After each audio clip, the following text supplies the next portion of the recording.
Hello, everybody. As people are hopping on, we'll get started in just a moment.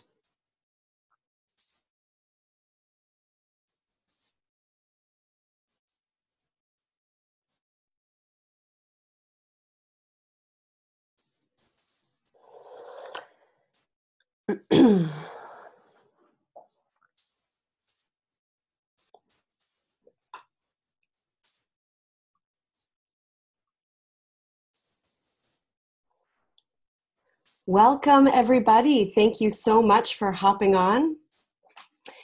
Good day and welcome to the Chesapeake Foodshed Network's virtual food system webinar series. My name is Yona Sipos and I direct program development for the Chesapeake Foodshed Network through Local Concepts LLC, a consulting firm providing development and backbone support for the CFN, or the Chesapeake Foodshed Network.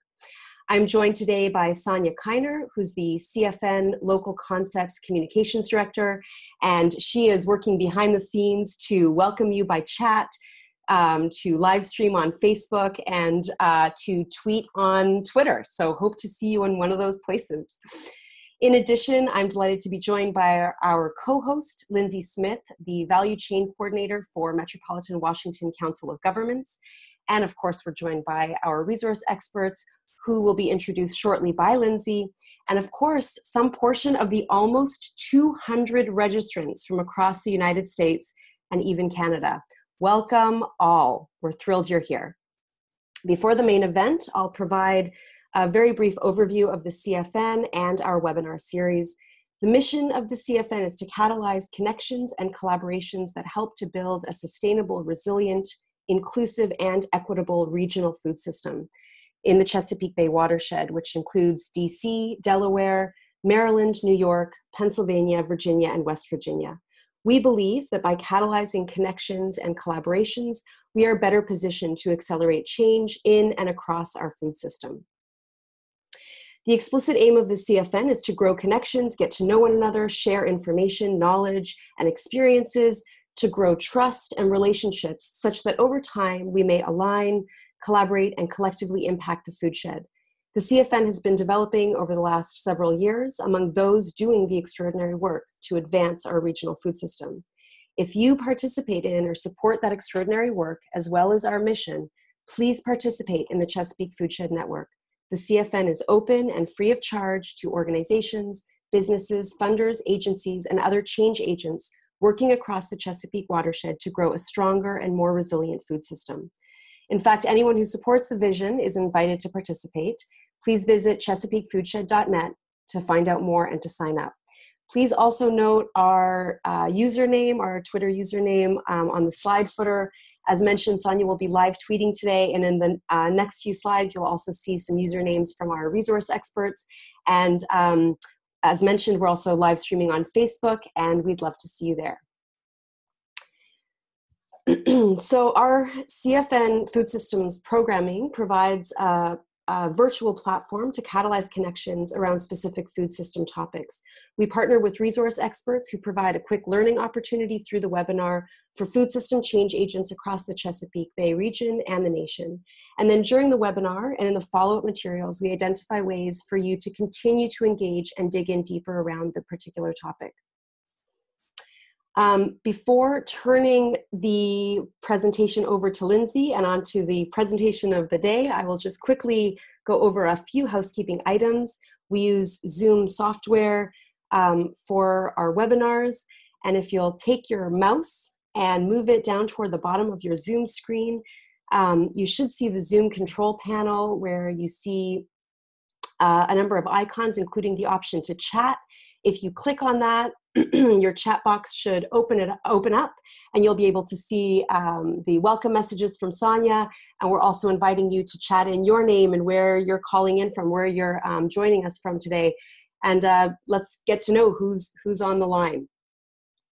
You should also see a Q&A box there. And if you open that up at any point during the webinar, feel free to put your questions in there, post your questions in there. We will be collecting them, and then Jeff Farbman of the Wallace Center at Winrock International will be moderating the Q&A following all of the presentations. Next week, the CFN will send a link to the video recording of the presentation, as well as follow-up resources and a post-webinar survey, which we'll also make available during the Q&A. So it is now my pleasure to turn this over to Lindsay Smith. Lindsay, as mentioned, is working with Metropolitan Washington Council of Governments to build a multifaceted regional food systems program. One part of Lindsay's work is developing a local food distribution work group to share information on infrastructure, transportation, and logistics challenges and opportunities to facilitate the improved flow of regional farm products to consumers. Lindsay will share some of the context for this webinar while also introducing our resource experts. Lindsay, thank you so much for joining and for MWCOG for co-hosting. Thank you so much, and I will turn it over to you. Thank you, Yona. Well, welcome everybody. It's still a surprise to me that I know how to use this technology, but very briefly, I want to echo Yona's welcome. It's really great to see a number of folks that we collaborate with here in the Chesapeake region, but also from across the country joining us today to learn from the Wallace Center and USDA. We are co-hosting this webinar because we have an interest in the food system. And we have one of the initiatives that we're working on is we've put together a local food distribution work group that includes producer organizations and distributors of all kinds, from farmers markets to food hubs to larger distributors that have a local portfolio to even some emergency assistance agencies like food banks. And our interest in what USDA and Wallace are going to speak with us today about is multifold. But to speak a little bit more directly to Ed and Americo's presentation that you'll see in a few minutes, it's really helpful for us to have updated, accurate information about what's happening in the field. Who is a food hub? Where are they located? What's their model? What are their markets? What are they supplying? And really, here in the Chesapeake region, it's something that we would prefer to see continue to be done at the national level, to have this data collected and standardized for a lot of different reasons. But a big one is it helps us direct our resources to doing other types of work when we know that there's a reliable central source of information out there that can tell us, what's happening both in the region, but what's happening near our region.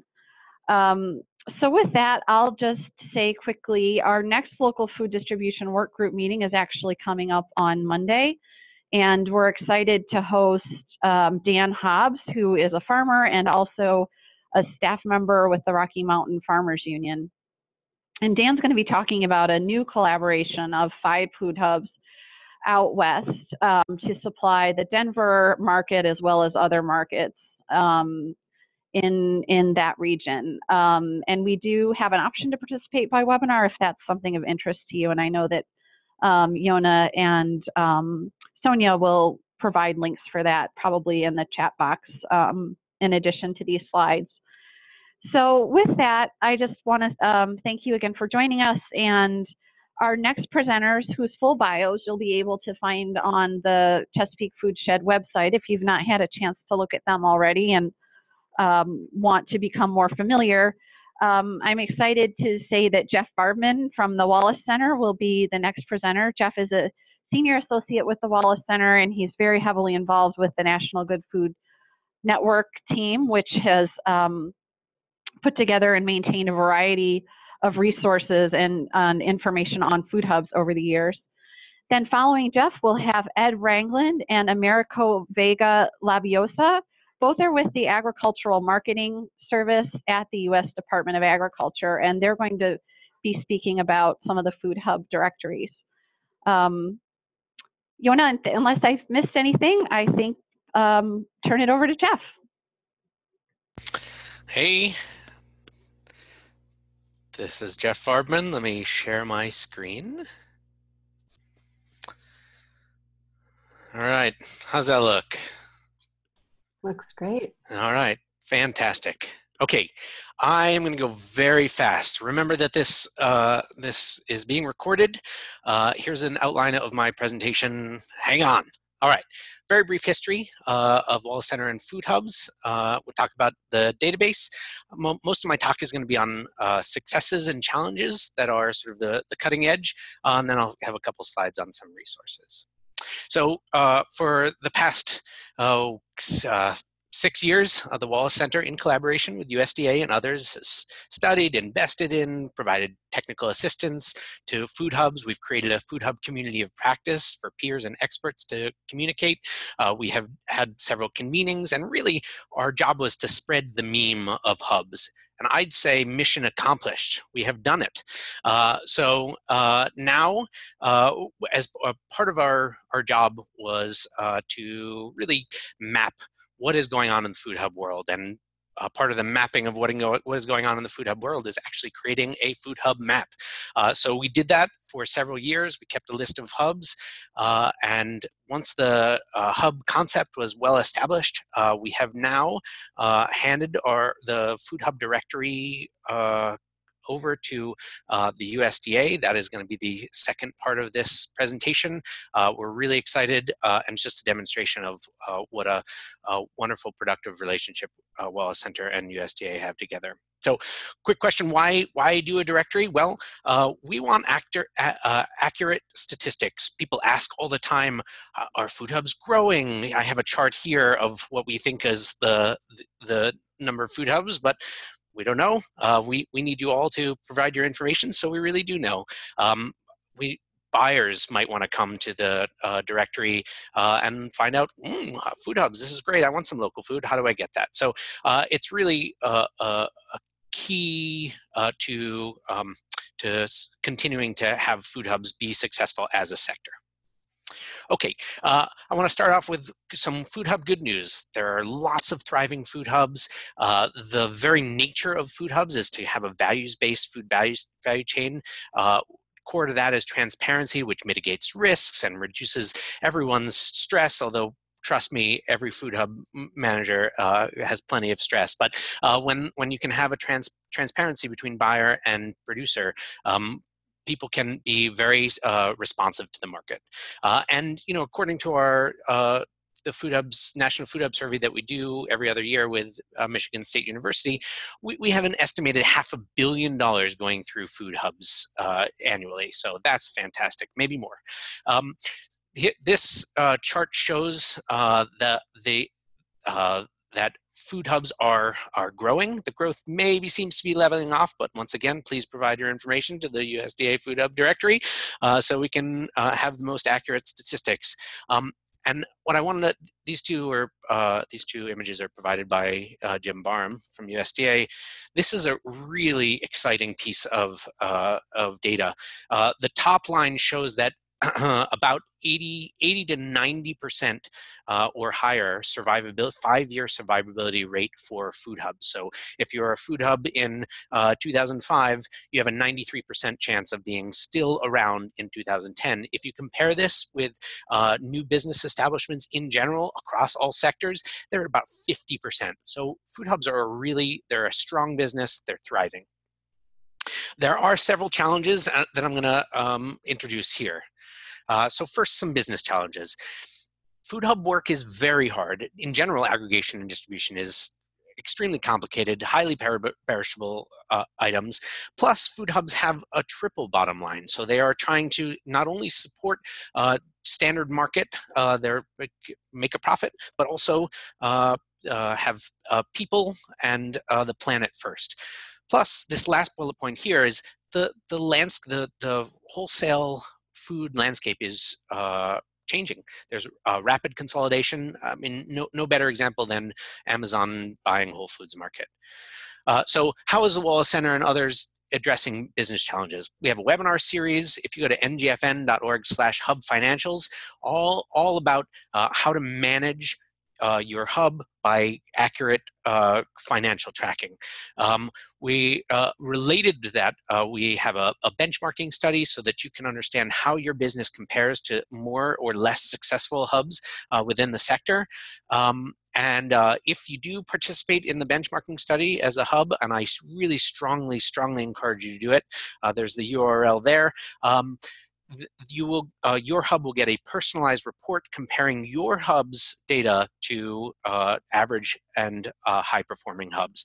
Very, very valuable in finding out which sector of your business you should be concentrating on for increasing your optimization. We also have a food hub community of practice. I'll show you a link later, but this is where peers and experts can talk to each other, ask each other the most basic or most complicated questions. There's a thriving community. There's almost 2,000 people on that community of practice. It's wonderful. We have also been working hard to make the case for food systems as economic development. The case is not particularly hard to make, but there's a lot of money that's more traditional, don't necessarily think about food hubs and food systems as an investment potential. So we've been working to raise the consciousness in that area, as well as working with creative capital and including some very traditional lenders in a creative capital stack. All right, so let's talk about some regulatory and market challenges, which also exist. The two top challenges seem to be food safety and by balancing supply and demand. So in terms of addressing food safety, the Wallace Center has developed a 3-tier approach to training. Now, this is intended to be really to change people's, when I say people, I mean producers of all sorts, on-farm or other kind of producers, to shift their mindset from fear and stay off my property to thinking that thinking about food safety is really a quality issue. It's very business positive. So most training starts with, okay, here's what you have to do on your farm or in your business to blah, blah, blah. Here are the specific context. No, we have developed a system where first, it's just an introduction to in food safety. Second tier is an actionable farm risk assessment where you bring maps of your farm or business and do find out where are areas of high risk. And then only then, after 2 full days of classes, do we go on to moving on to a particular standard, like say the harmonized GAP standard. We have also worked with USDA for years to pilot and now launch and support Group GAP. Group GAP is a way to have a group of farmers apply for food safety certification as a group. There are all sorts of internal checks. It's a really wonderful and complicated system. We have lots of resources on that. But my point here is that when you are acting as a group together, you are stronger, and it tends to level the playing field. So we're extremely proud of that work on both sides, in government and on our side as well. And one of the key elements of creating a more efficient food hub, which is exactly what you need to do, is to have better educated food hub workers. So we collaborated with the University of Vermont to create a food hub certificate program, which is thriving and is really producing each year 25 well-educated, excited people who are now continuing to raise the bar at food hubs. We have our own series of webinars, ngfn.org/webinars. Lots and lots of them are on food hubs. We have an upcoming conference. Please write this into your calendars, March 27th to 30th in Albuquerque. If you want to talk to the smartest, most experienced people in food hubbing, that's the place to go. And there are lots, it's not just us, I forgot to finish this slide here, but the North American Food Systems Network, NAFSN, has some great education as well. All right, so now let me get into some context and soft infrastructure. When I talk about context, I mean what is going around in your foods, the whole food system. So I have a few lists here, and then there's the hard infrastructure. There's all the stuff that is able to do the aggregation and distribution of foods. I want to, so that hard infrastructure is expensive. So in order to spread that fixed cost, you have to have a lot of variable costs, a lot of revenue going through. So we got to fill that up. So I just wanted to sort of take a little aside and talk about an innovation that creates what sometimes are called food clusters or food ports, where several businesses are together in the same physical location, generally based around a hub. You might have the hub has the aggregation distribution. You might have several food processors and other related businesses. That is an interesting innovation in uniting hard infrastructure with the context. But generally, without a large project like that, there's no inherent connection between the context and infrastructure, and that's where the soft infrastructure is. Usually, this is an individual or an organization that has just sort of knows everybody. Creates trusting relationships, has all the contextual knowledge. It's like the person you're like, hey, I need to talk to someone about, oh, you need to talk to this person, and they'll get you to the right person. It's the real connector, and that's what this image is showing you. Two examples of some soft infrastructure. One example is a food hub network. There are several different examples of this. Lindsay mentioned one in the beginning in Colorado. That's a full trading network, multiple food hubs sharing supply and sharing buyers to synergistically work together. But then there are some less committed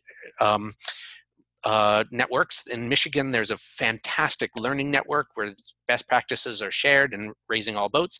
And then in Virginia, they are coordinating logistics in a rather rural area where logistics is a real cost and a real problem. And so if you can share trucks, that's a clever way to increase efficiency, and food hubs are all about efficiencies. The other piece I wanted to talk about is someone who's not necessarily part of a food hub at all, very much like Lindsay, or as an example, Lindsay. This is what we call value chain coordinators. So this is someone who is like, the person at the party, is like a perfect party host. Like, oh, I was just talking to this person who you need to talk to. Why don't you go talk? And okay, now I'm going to go on and fix the next problem and connect the next set of people.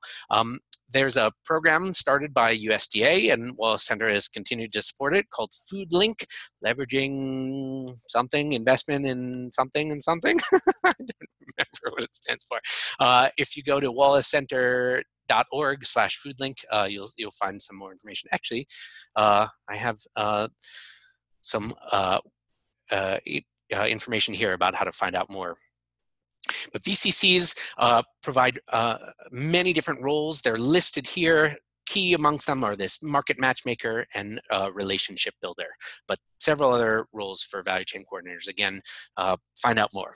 All right, now a few more resources I want to share. Again, wallacecenter.org/NGFN conference. If you're interested in joining us in Albuquerque, we're really, really excited about this.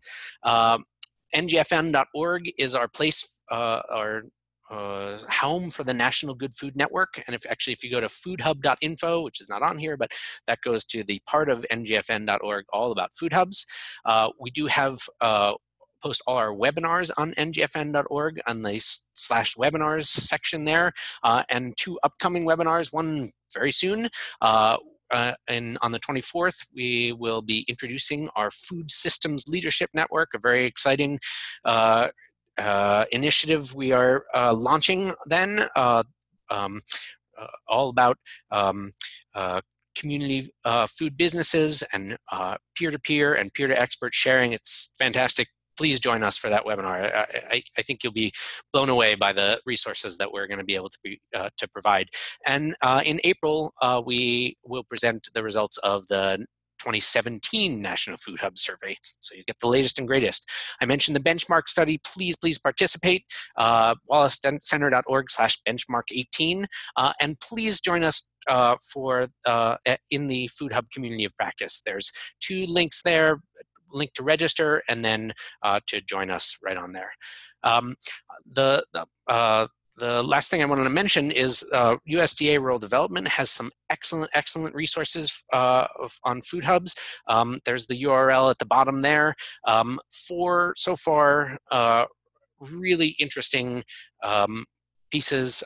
I strongly encourage you to visit them, download these if you're interested in starting or improving your food hub.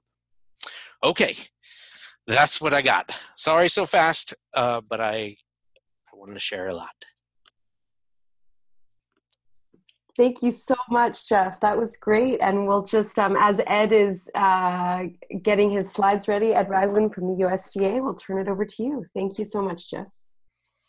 Welcome. Okay, trying to get my slides to come up.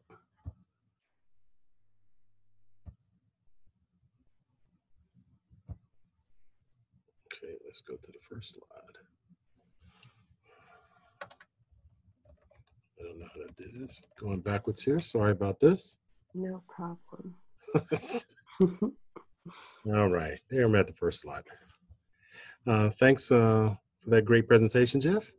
And I'm Ed Ragland. I'm with AMS at USDA, and I'm going to talk about Food Hub Directory.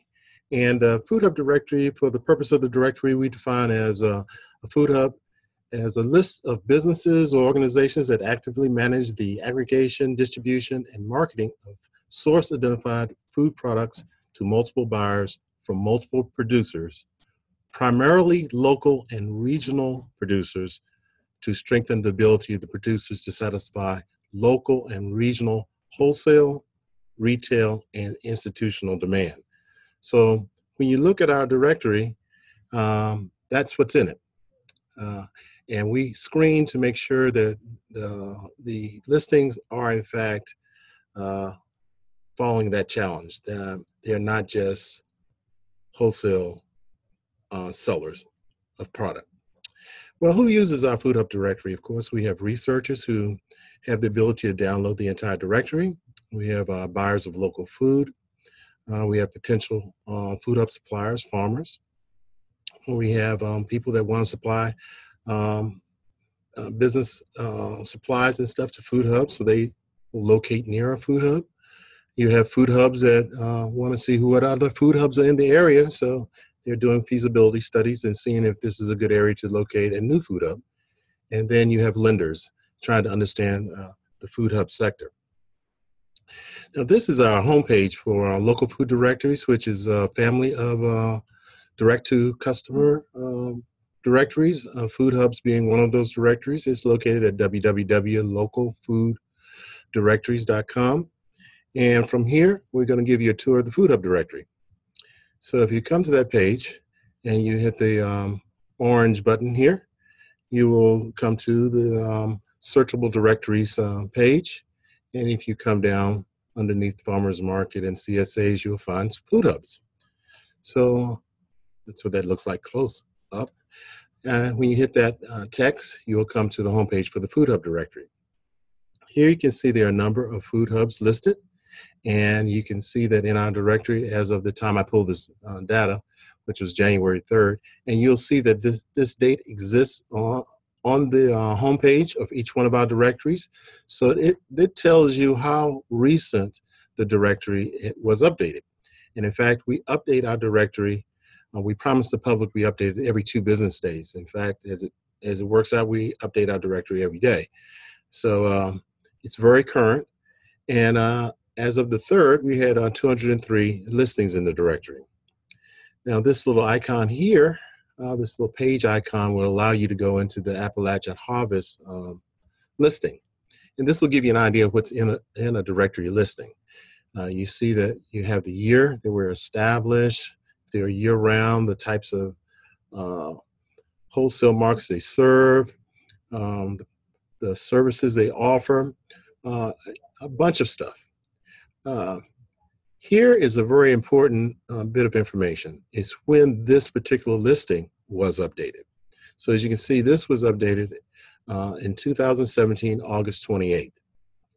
Also, if you want to print off this listing, you have this print button that you can hit and actually print it out hard copy. Now I'm just going to show you a few functions, how the directory can work for you. Here are the home page of the Food Hub directory. You can map all the food hubs in the nation. And here's what you would receive if you clicked on that home page. And you can see the concentration of food hubs across the country. As you can see, they're mostly concentrated around big urban areas, a lot in the Mid-Atlantic area. If you you go back to the home page, you can also look at food hubs and slice it a different way about products that are available. If you choose fish and seafood, for example, you can search and find out how many food hubs offer fish and seafood nationwide. And you can see that search resulted in 49 food hubs. And if you map that, you can see where those food hubs are located.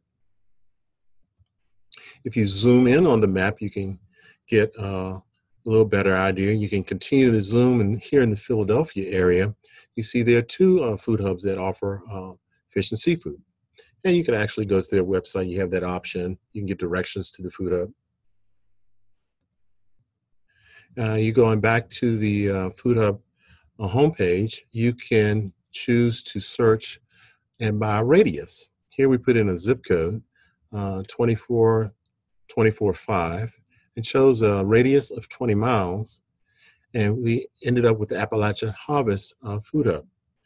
You can choose to map that so you can figure out where exactly Appalachian Harvest is. For that search, you see it's in the western boot of Virginia. If you went directly to the Appalachian Harvest listing, you'll see all the other information about this particular food hub. And if that didn't satisfy your interest in, your informational need in the food hub, you can also go to that food hub's website. And that would take you directly to the Appalachian Food Hub website. Now I'd like to pass off our presentation to Americo, and he will tell you how to list in our directory. Americo? Great. And Americo, as you are just getting started here, first of all, thank you so much, Ed. I'm just going to launch a poll for folks. Those on the computer should see a poll question on your screen right now. So you have an opportunity to share a little bit more about your role in this work. Please choose the best description for your role. And we have 6 options and other. Sorry about that. Food hub manager, representative, farmer, institutional representative who purchases from food hubs, nonprofit or NGO representative who works with food hubs, researcher, government, or other. And I'll just give people another 3 seconds or so to fill that in. Great. Any last bits of input? Okay. And we'll just share the results back.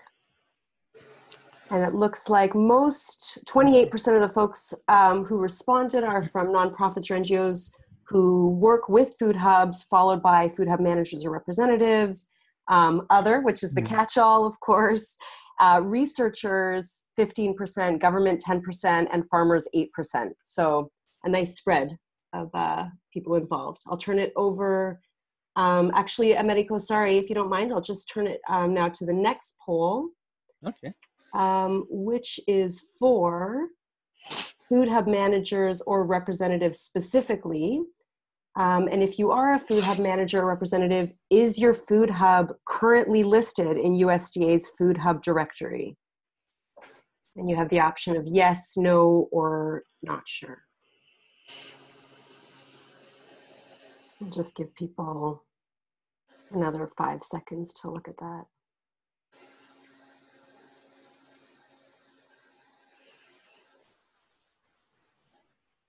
All right, and so we've got about half of the folks who answered saying they're not sure. So you'll walk us through, Americo, won't you, how people can check if they're on the directory? And then 40% said no, and only 20% said yes. So we have a lot of opportunity to add to the directory today.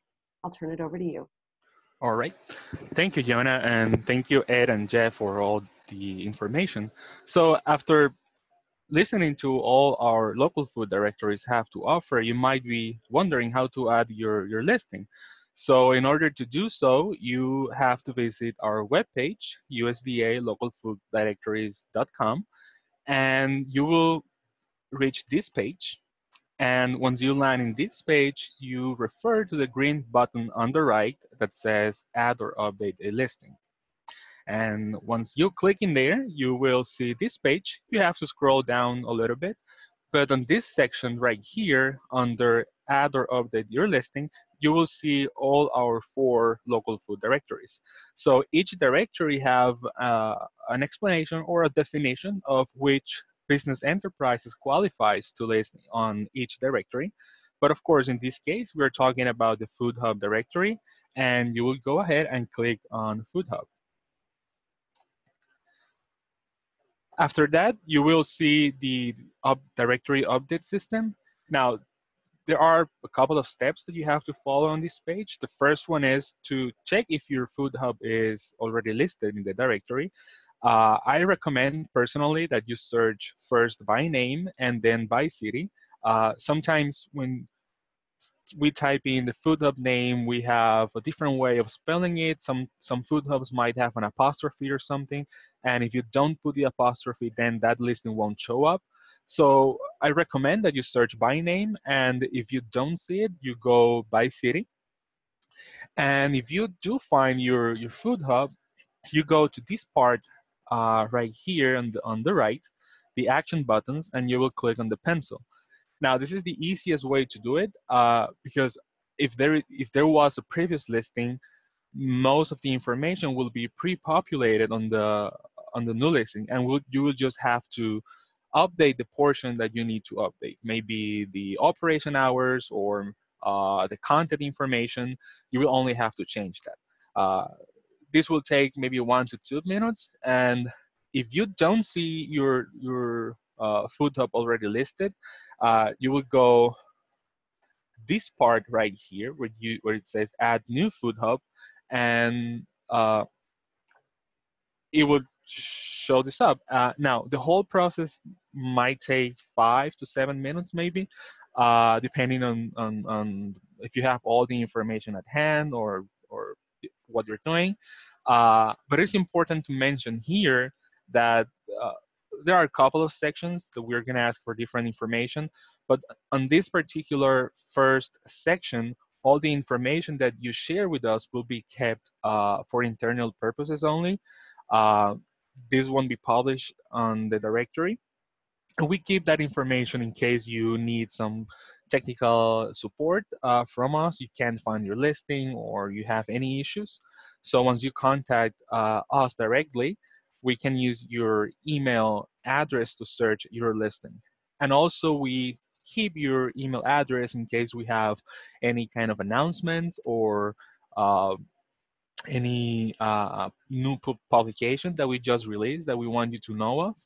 Now, if you don't wish to receive any email communication from us and you want to just leave your email address for technical support only, you can do that as well. You have to opt out of our emails, and that way we'll only contact you for technical support purposes only. Um, so I won't go all over the form uh, for time constraints, but some of the information that we're going to ask you are, for example, the product source. This is very important. This is a very good marketing for your food hub, and people are interested in buying local. If you buy from small farms or family farms, from how far do you source your product? Maybe 100 miles, 200 miles. So those are all the things that might be useful for your potential customers to know before contacting or going to your food hub. Uh, Also, you will be able to share the contact information with the public. This one might be the same or a different one that you shared with us previously. Some customers, they feel more confident calling ahead before showing up in a food hub. They want to know what kind of products you sell, what kind of payment they accept. That information will be on the directory as well, but they might just feel more comfortable contacting you by email or even by phone. Um, so, and of course, the products you sell are very, very important. Sometimes, from an USDA perspective, we get requests saying, "Hey, can you send us how many food hubs in this area sells tomatoes or any particular product?"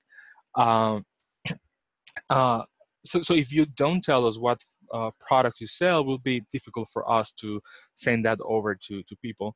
And also, as Ed was showing us, people can actually search the directory not only by location, but they can search also by product. So this information is very important that you share. Personally, I think it will help you attract more customers. And so once you have submitted all the information, the whole process, we have to review the listing, and the whole process might take 2 to 3 business days. But we have to review the listings, make sure that there is no offensive content, or or just maybe the listing wasn't completed properly. And in that case, we will get back to you, send you an email telling you, hey, you forgot to put this information here. And we want to make sure that the listing, once it's published, is as complete as possible and with no offensive content. So after we have approved your listing, you will receive an email from us with a direct link.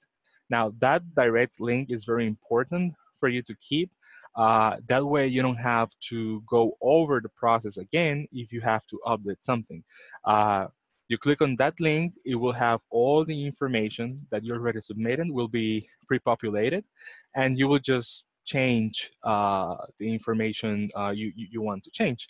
And also, some food hubs, if you submitted the information the first time, but you have somebody else who will actually be in charge of keeping the listing updated, you can pass on that link to that person, and that way they don't have to go over the whole process again. So again, this is our website. You can go to usda-localfooddirectories.com. And here's Ed and my contact information. If you have any more questions after the webinar, you can contact us and we'll be happy to help you.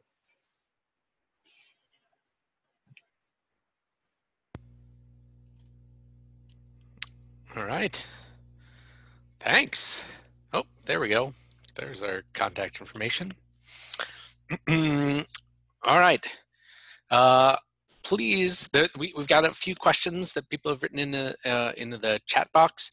There is a separate box for question and answer, which I think will allow me to track which questions I've already asked and which are to be asked. But I wanted to ask Amerigo and Ed how unlisting a hub works. So suppose a food hub closes. How is that? How do you make sure that all of the hubs on the directory are actually active hubs? Well, let me take a stab at it. First off, if you close your food hub, you can notify us by going back through the link that Americo had described, and use that and notify us that operation is closed.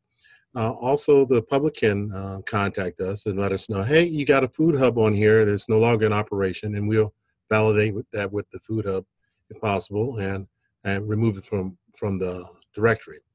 A dead giveaway, if those two processes don't work, the date of updating becomes very important. If you notice the date of updating is very stale, then you should be aware that something is awry here, and this operation may very well be closed. And you should call before you try to go to that location.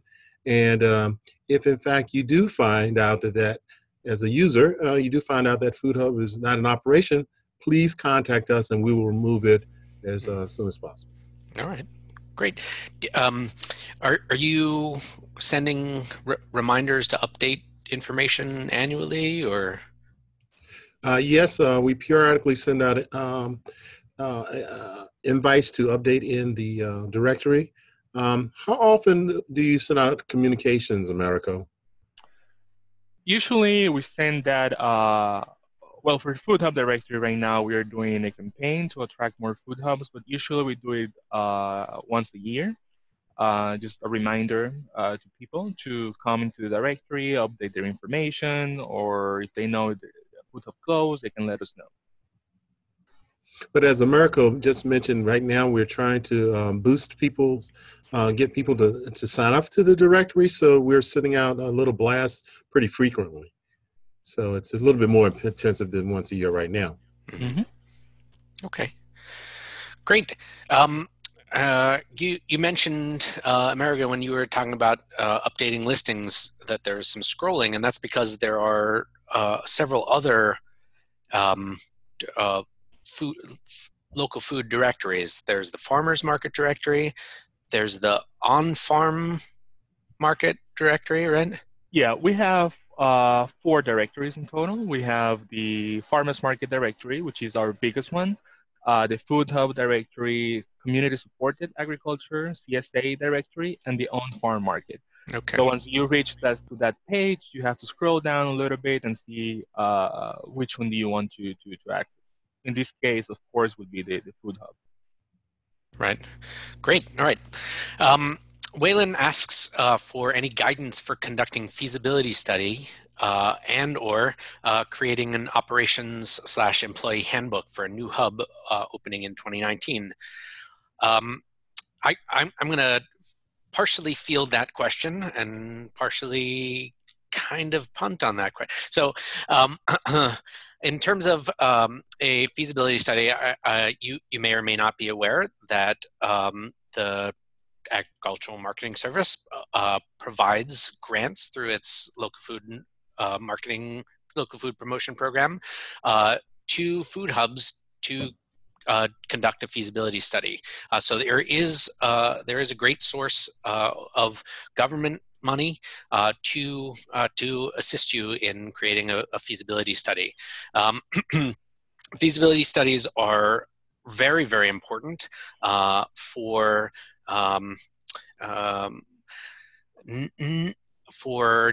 starting to connect with your local food system. You are prompted to make calls you might not make to farmers, and it's important to include in those conversations, not just say, when you're talking to potential suppliers, not what are you producing now? Okay, thank you very much.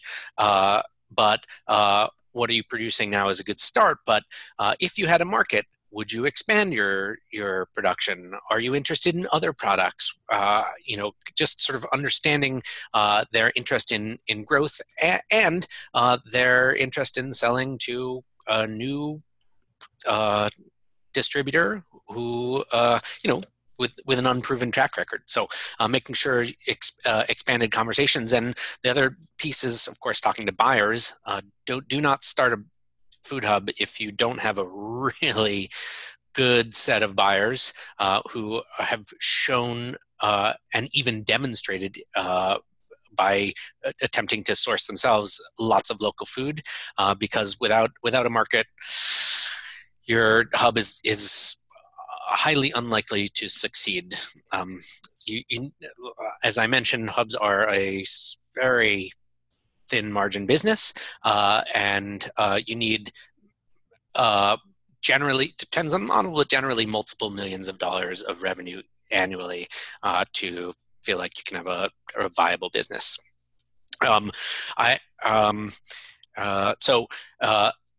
The last piece of the feasibility study, and then I'll move on to the manual, is that it's important to approach a feasibility study as an actual study, not as a box checking thing. Yes, see, we need food hub. You may find out that food hub is not yet warranted in your area. That's fine. Maybe it's a shared kitchen that's really the missing piece. Perhaps a couple of years spent being this value chain coordinator, connecting the supply and the aggregation and the demand, and making sure the food, you have a thriving food system before you invest in infrastructure is another possible route. So please don't go into a feasibility study expecting a particular answer, because you'll find it and maybe not actually there. In terms of writing an operations and employee handbook, I would suggest getting on the Food Hub community of practice and asking your peers if they are willing to share their operations manual and or their employee handbook. Now, of course, every Food Hub is going to be different. Every Food Hub's operations are going to be different. So you'll need to modify, but it'll be a good starting point. The other piece I wanted to mention is that there's highly likely to be a pre-conference training on training employees at our Food Hub conference. So mark that in your books. All right. Okay. Let me see if there are other questions. Ed, Amerigo, you want to add to that? Lindsay, maybe? Oh, I'd like to add a little bit. Sure. We have a handbook that's on the shelf called "Starting a Food Hub from the Ground Up," that traces 30 years of Tuscarora organic growers business expansion. So that's a resource that's available to folks out there. And in addition, AMS provides some architectural services free of charge to those that are interested in developing a food hub. Farmers market, it's not limited to food hubs, but local food operations. Great. Thanks, Ed. That's really important. Are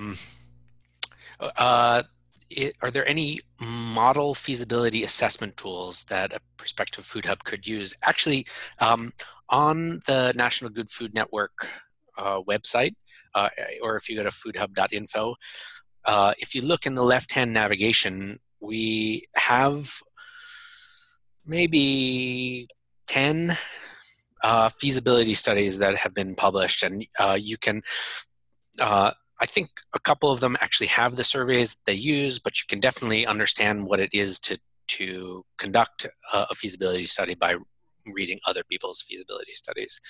So there's another question here. Are the databases only for food hubs that have a physical presence, or what about a virtual food hub, so like an online marketplace that serves as a hub? Well, we're only looking at brick and mortar food hubs right now, not virtual food hubs. We are looking for facilities that are engaged in the aggregation and distribution, so they have to physically be doing those things. So that's why it's the definition that we're working with that limits it to folks that are actually doing the work of getting the product together, packaging it, and shipping it off to bigger buyers. Mm-hmm. Okay. It's that active management. Yes. Mm-hmm. Okay. All right. So there's another question here about the research potential of the directory. Ed, do you want to? Can you speak to the research potential of the Food Hub directory? And well, you can, at any point in time, you can get a download of anything that's in the Food Hub directory that's available to the public, so you can get all that information about the Food Hubs. And of course, it's a great resource if anyone is doing research on Food Hubs. We are going to benchmark that once a year. So over time, we will have that benchmark every year of how many food hubs that were existing and what their characteristics were, and that download of that spreadsheet at that point in time, so you can compare it across years. So and that's why it's so important that food hub managers and really listen to the directory, because a lot of people use this resource as a way to gauge the sector itself, how big it is, how it's growing, how it's changing. So if you're not listing in the directory, then you're not telling your story, and it gives you an opportunity to tell the rest of the world what's going on about this sector, and it behooves you to get in the directory for more than just personal reasons. It actually helps the sector. Yeah, I would underscore that. I went to a meeting of the Food Distribution Research Society, and that's the database they use to figure out how many food hubs there are, where they are, do they follow population centers, or do they follow supply centers? It's really, there's tons of research and we are not accurately representing our sector, and you are not accurately representing your existence if you're not in there. So it is super important.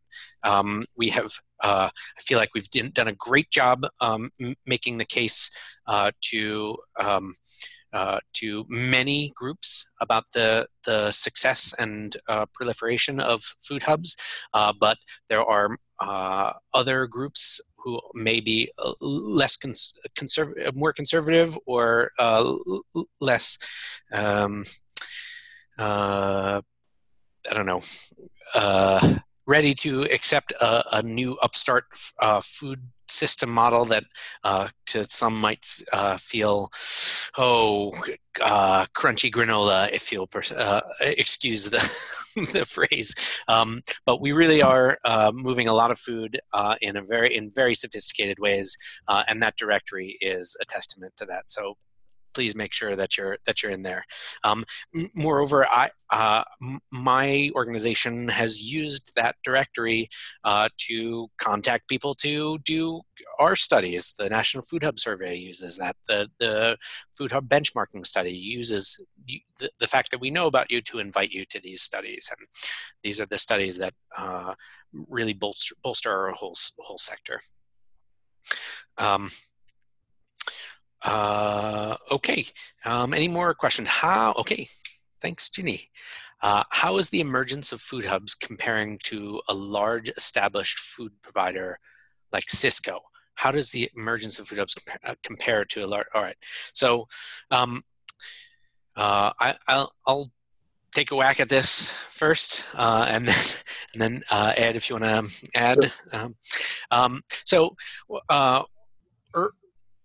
The National Good Food Network was established nearly a decade ago, really to understand how local food, how smaller scale agriculture, how sustainable agriculture, and agriculture with values could really expand, could become towards, if not the norm, have great expansion. And one of the pieces of the work that we did was to actually work with Cisco. And what we found was a couple of different things. One is that Cisco, unlike others, but Cisco works with quite a bit of autonomy in different areas. So it's possible that Cisco in one area may be more interested in local food or promoting local food or being flexible about local food than others. So that's one piece, but we did have some success working with Cisco itself in getting quite a bit of local food, particularly in the Grand Rapids area.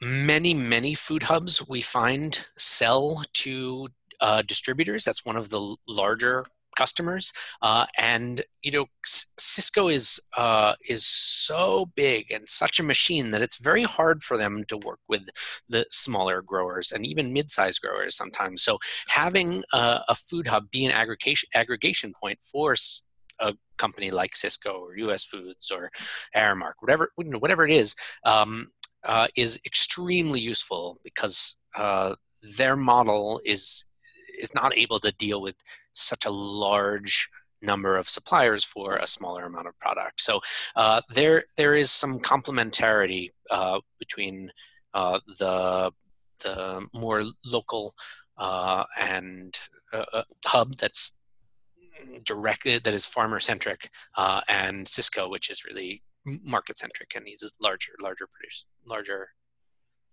loads. Well, Go ahead, Ed. I'd like to add a little bit observation. I have a friend of mine that happens to work at Freddie Mac, and unbeknownst to me, I was telling him about our directories, our local food directories, and unbeknownst to me, Freddie Mac has a initiative to source local foods for its cafeterias throughout their system. And he was very interested in the fact that the Food Hub directory existed. So these sorts of opportunities for Food Hubs exist by locating their listing in the directory. We can't keep up with all the different businesses and firms who have this local food agenda. And it's a growing trend that people want to source local and to have a resource that they can access to get to food hubs and local food nationally is a big deal. And it makes it easy for them to get their mission accomplished and for your business to grow at the same time. Thank you so much, Ed. Unfortunately, we're going to have to stop there. Those were great questions, really excellent presentations, good humor. Really appreciate all of the resource experts and presenters today. Thank you so much for the wealth of resources and also all the information about how to list in and then use the USDA Food Hub directory. And of course, we'll just do another plug for the National Good Food Network Conference, early bird registration discount to January 31st. It's been extended. There's a list here of recommended resources. These are ones that were mentioned in the presentation. Everybody will be sent a PDF of the slides and a recording of the webinar within a week, and so you'll be able to check these out in detail. Also encourage you to sign up at ChesapeakeFoodshed.net for our monthly resource guide and digest on regional food system issues and events. And it's a great way to stay connected to other activities relating to this and other food system topics. Lots of ways to participate. I posted in the chat box a link. We'd love your feedback on this webinar and also on ideas for future programming related to food hubs and other food system issues related specifically to the Chesapeake region, but also of national significance.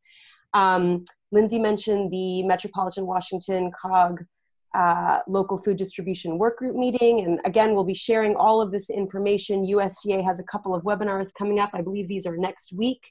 And they're by Extension Economics of Local Foods Community of Practice. Information is here, so we'll make sure to get these out before the 24th and the 25th, so you have time to sign up for the webinars, the next Good Greens meeting. And please keep your eye out for upcoming CFN, Chesapeake Foodshed Network events.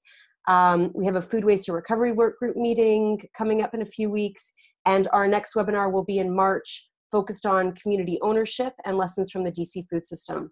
Thank you all so much. We'd also like to hear from you and your monkeys and to hear your ideas for future programming and ideas that you would love to see us take on to address food system issues of our time.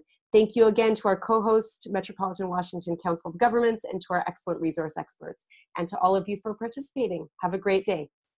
Bye.